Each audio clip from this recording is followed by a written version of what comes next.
Hello and welcome to our webinar brought to you by Little Big Minds and the Learning Therapy. Now, we're doing this webinar. It's really for the boot campers who are going to join us on the 19th of July 2014, and this is actually a pre-launch of our boot camp this year. This year is going to be very, very exciting. It's a one-day power-packed event, but really today it's going to be a session where we preempt parents, and so parents, you can also share these tips and tricks with your children, and so when they come for the boot camp, they're all ready to stretch a lot more with us, with other in-depth tips and tricks waiting for them to grasp. Yeah, so let's start without further ado. Today's webinar is really about discovering 7 secrets which A-star students apply over and over again, and these secrets, I've realized, are not really applied a lot for most students, right? And which I feel it's a waste, because if all of us actually apply these 7 principles or these 7 secrets, because not many of us actually do them, a lot of us would really jump the mark and really jump a grade or more than a grade even, right? So we hope that this webinar would really be of benefit to you and your child. And so before we go on, let's just lay it out for you, our shared philosophy. Our philosophy shared, this philosophy is shared by Little Big Minds and also the learning therapy, right, Aisha? Okay, and so our philosophy is that we recognize that every learner is a genius in his or her own right, and it is the responsibility of us coaches and you parents and also the teachers in school to identify their intelligences and to work with our children to reach his or her potential.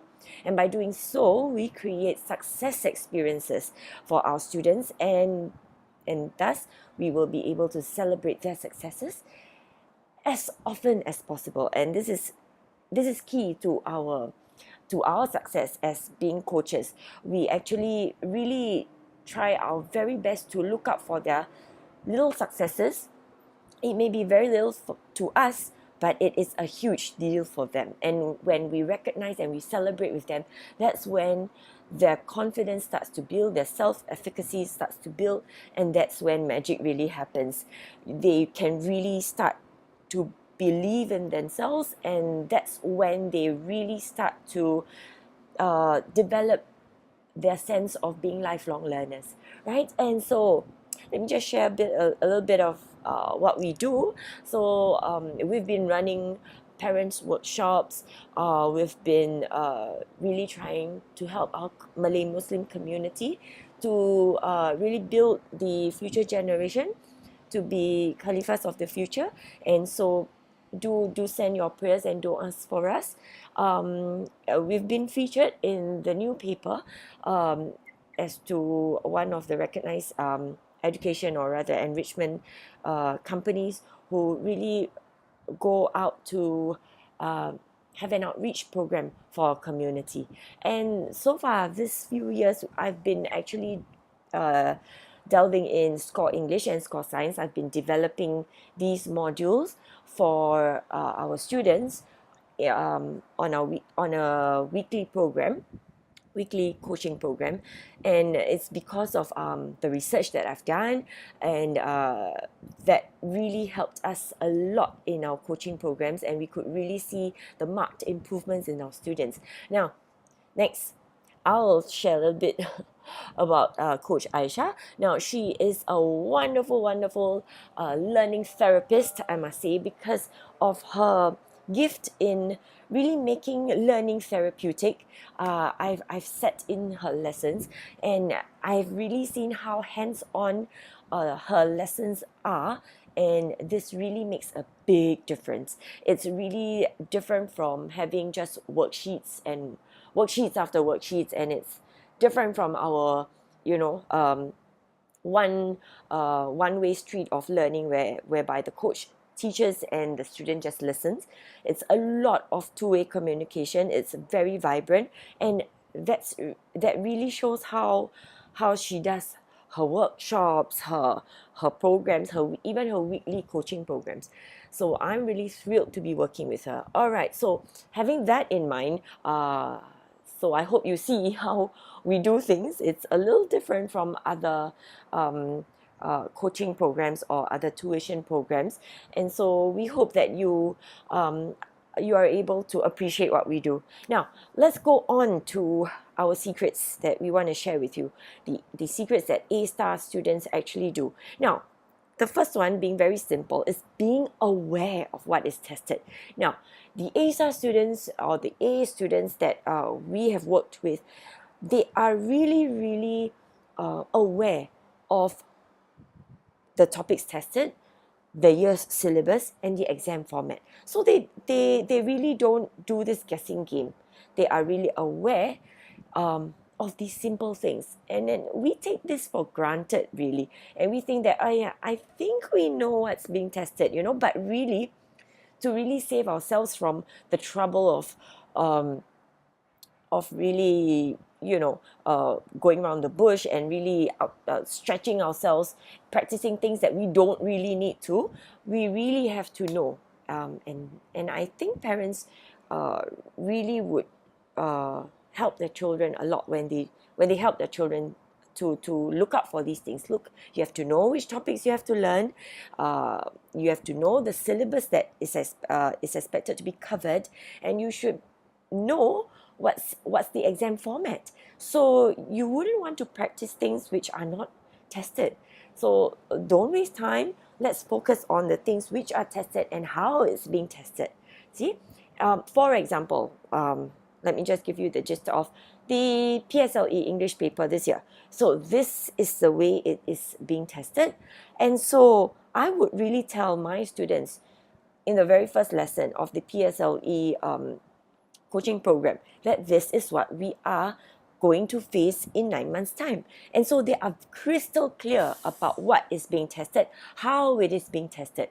And so there's no guessing games, right? And they are really in for it. So they know, like it or not, they would be looking at the 95 marks. Okay, we'll be really looking forward to really facing this and facing the challenges in this together positively. And also, however, we don't want to really forget about the 55 marks here in the writing, and also the 50 marks here in the listening, comprehend, and the oral exams, because really there's a lot that we can do, and we can really save our marks, especially if your children are really inclined to being very good writers, and also you shouldn't really think that the listening, comprehend, and the oral exams are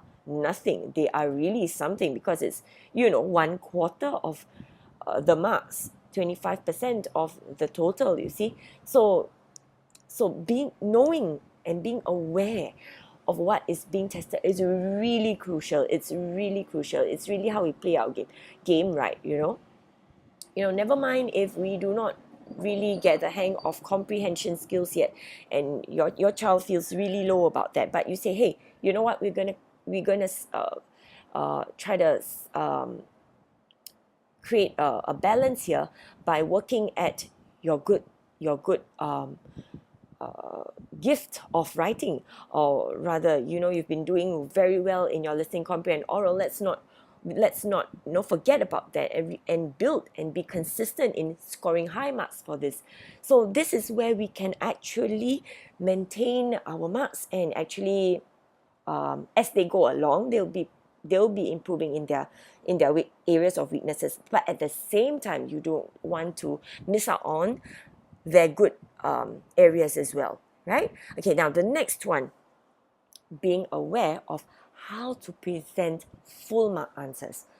You don't want sloppy answers. You don't want to present sloppy answers, because then you'll be wasting marks here and there. And my goodness, have I seen and have I studied you know, exam papers which are filled with half-mark answers, the child knows the content, the child knows what is expected, but the child doesn't know how to present full mark answers. And there goes 30 to 40% of the marks just being sloppy in the answers, or rather the child not being aware of how to present full mark answers. Imagine if he or she could have known this earlier, this child would have scored about, rather than just 60%, 50 to 60%, he or she could have scored 70%, okay, or more.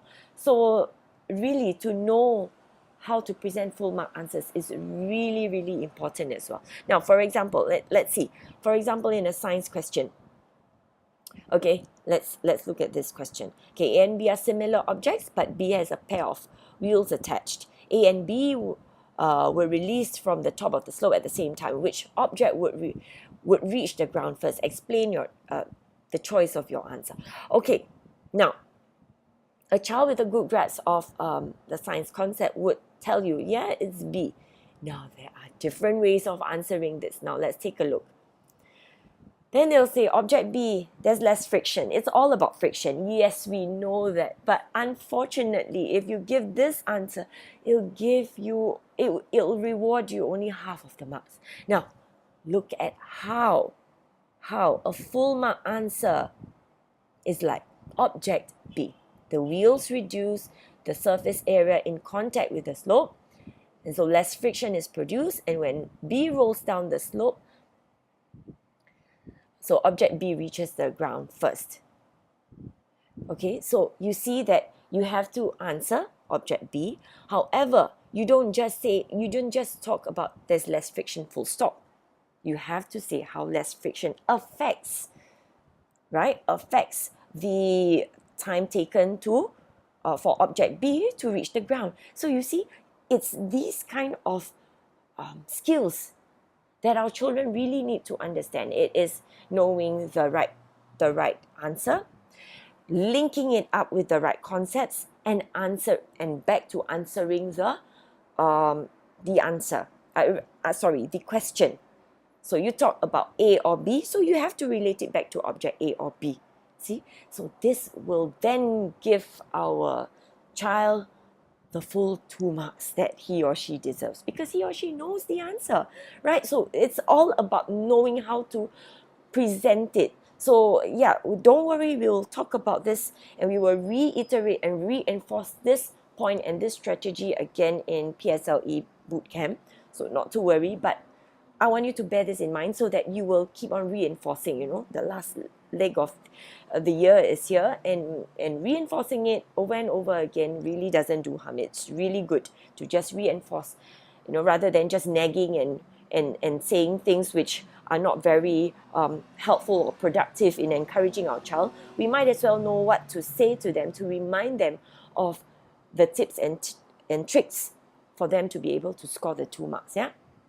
Also, another example I can give you is in composition. Now, for example here, we will go through, of course, the tips and strategies for getting the as much marks as possible in composition by doing certain things. And here you can see that I've placed the word climax here. Now, climax is a very important part of a narrative writing, and it really needs to be explicitly presented in our compositions. And so there are really a lot of strategies and tips that our children can look for. But what I'm trying to say is, look, you have to know that in the narrative writing, you know that you need to have the orientation, rising action. The climax is most important. Before that, of course, is the suspense. So you can't just write a one-liner for the climax. You know that you need at least 5 sentences, at least, to build up your climax. And this would get you, at least 4 to 5 marks more in your composition marks. Okay, and another one that I like to show you is, okay, so you have the introduction, and there are many ways of introducing the story. This your school teachers would have gone through with your child, but then, okay, a lot of people uh, might forget about the conflict, the building up of conflict, the rising action that needs to be there to make the story, to make the narrative story really full and really um, impactful, that it would really get the markers to look at the story being a full story, a well developed story. So you see, these are the things that we really need to know when it comes to a narrative writing. What makes it a full mark, a well developed story? So we really need to press upon our children, you need to provide full marks answers. Don't give sloppy answers, halfway here, halfway there kind of thing, okay? We want to do things, do it right, and fully present your answers, right? So far, I hope you've been catching on well. Okay, I really have lots to share. So, okay, the next one, do our prep work. Now, for example, in composition, I really think that you really need to have a compo bank book, like a vocab bank book. You also want to have a compo bank book now, because each child has a different preference. Each child has a different inclination and a different writing style. So your child, you cannot you just get a writing book, a composition guide from the popular bookstore and expect your child to just copy wholesale. No, because they are really individuals who are geniuses in their own right. They have their own style of writing, and so we have to respect that. But the key here is, or the secret here is, to do their prep work. Now, if they can be able to prep themselves in just these 4 areas, building up on their themes, that means building up on themes such as fire, drowning, crime. Try to prepare, okay, or preempt themselves on what might the possible themes would be like. Okay, if they could do this, if they could build a bank of verbs, action words, if they could build up on emotive phrases, and they could build up on the idiomatic phrases and proverbs that they like, my goodness, would they have a bank that they really like, and a bank that they are really comfortable in using? By the time it is the SA2, they would be really prepared, okay, using phrases that they like, and phrases which really would get them the marks that they would want. Again, I can assure you, having the right strategy in writing and also having a bank of good words would really make the difference. Okay, I can show you the marking scheme, okay, to show you what it's all about actually. See, all right, there's content and there is the language and organization. So the content would be what we are saying in knowing what needs to be in a well-developed story. That's the content. That's the building out of content. And of course, our word bank would help us in our language and organization. When they have lots of word bank, they will be able to have a lot more to write, and thus having a lot more language to present, language structure to present, and also they'll be able to organize the story better because they have more to write, you see. Okay, and so we have to know, okay, what marks would constitute, you know, the what you might call it, the expectations with the marks aligned to it. Okay, so you really have to know what's coming. If you write only some relevant ideas, for example, and you have lots of mistakes in grammar and punctuation and so on, you'll be getting just this marks. So that's how we can preempt our kids. I'm really big on the idea of showing our kids what is expected, rather than telling them, you should know this, you should not. No, they do not know. Most of the time they are just not aware. If they are aware, my goodness, I think their potential would be really shown outright, and we'll be so proud of these kids, right? So this is something that we really need to work on, knowing and being aware, and really preparing our stuff well. Now, next is to draft before locking in our final answers in the exam. So drafting is a really tedious process to some, but what I really notice is that the A and A star students, they really do this. They will do this very quickly, but they still do this. They won't ever miss out this drafting or planning stage before drafting out their answers, be it in compositions, be it in comprehension, be it in science questions, be it in maths questions. They always draft their answers before locking in their final answer. To give you an idea, okay, a lot of my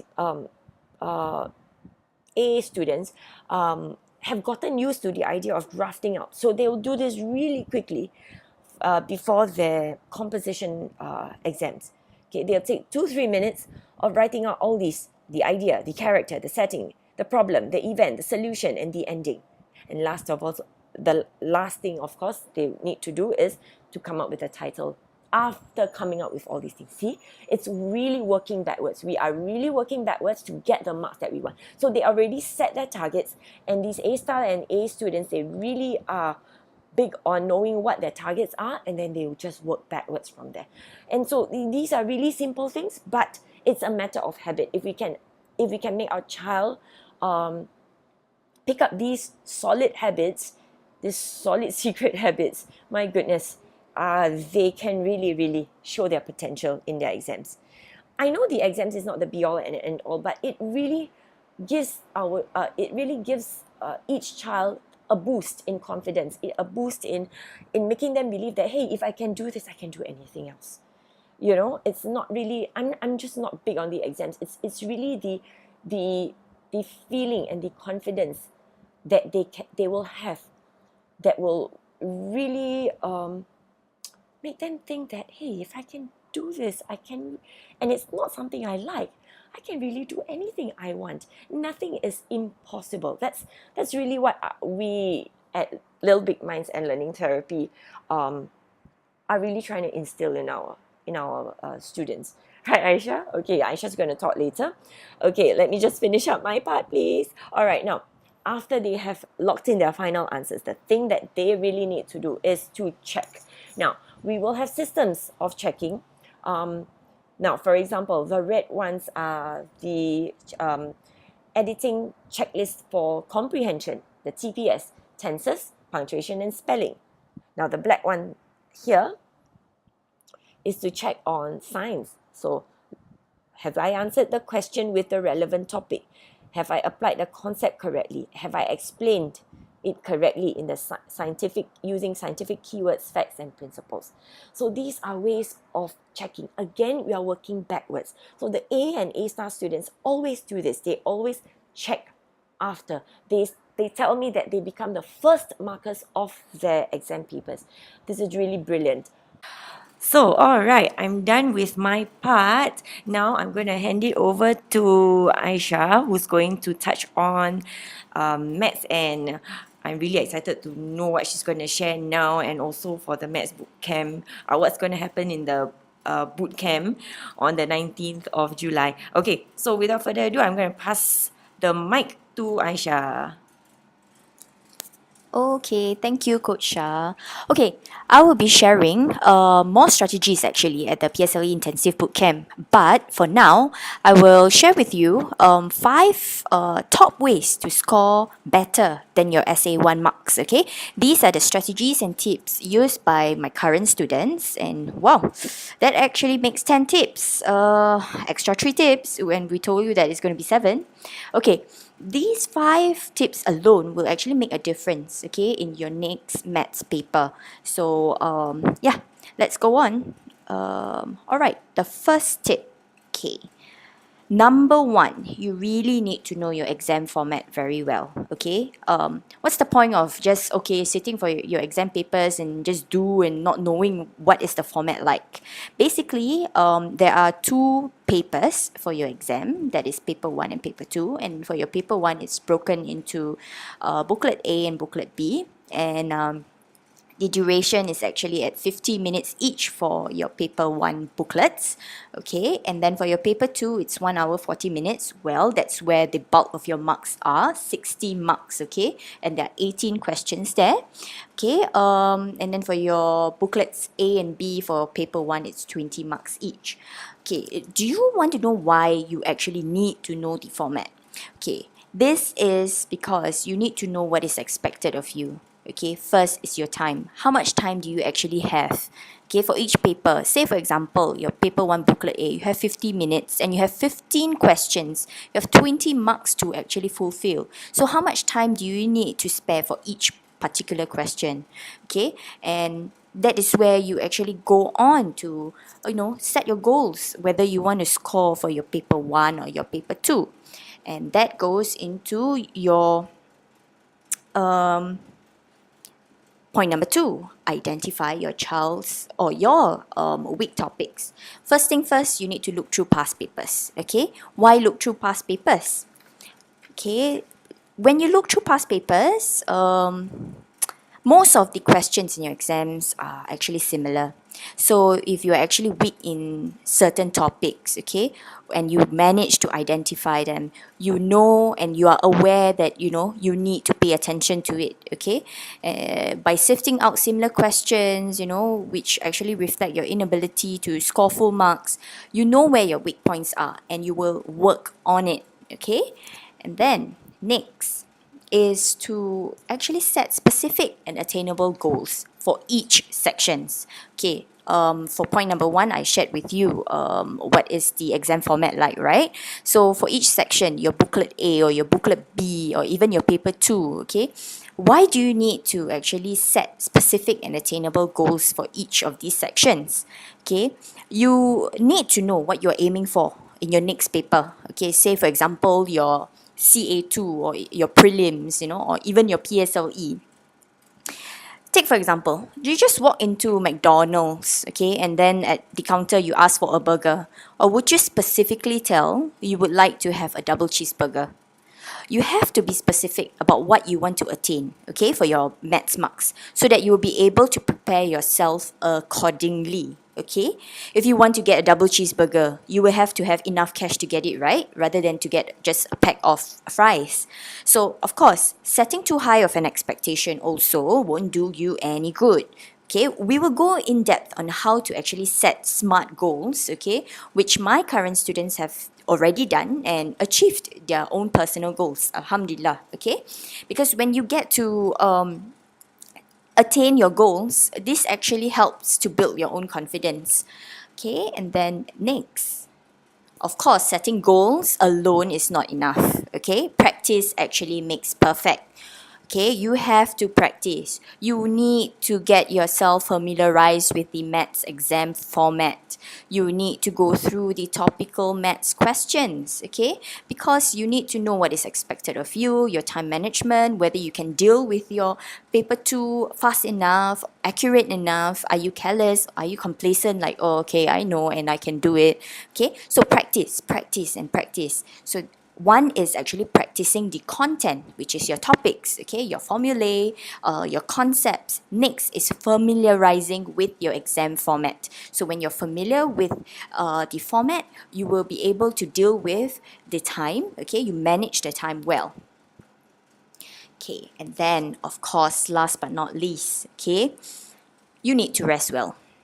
Okay, days before the exams, okay, or even a week before the exam. There's no point mugging overnight. No point cramming in that particular week. Because you wouldn't want to fall ill, right? Or worse, you even forget all your formulae on the day of your paper or while you're doing your paper. Okay, so you need to turn in early the night before the papers. So, like I have already told you, these are the top 5 ways that you can score better than your SA1 paper. Okay, number 1 is know your exam format.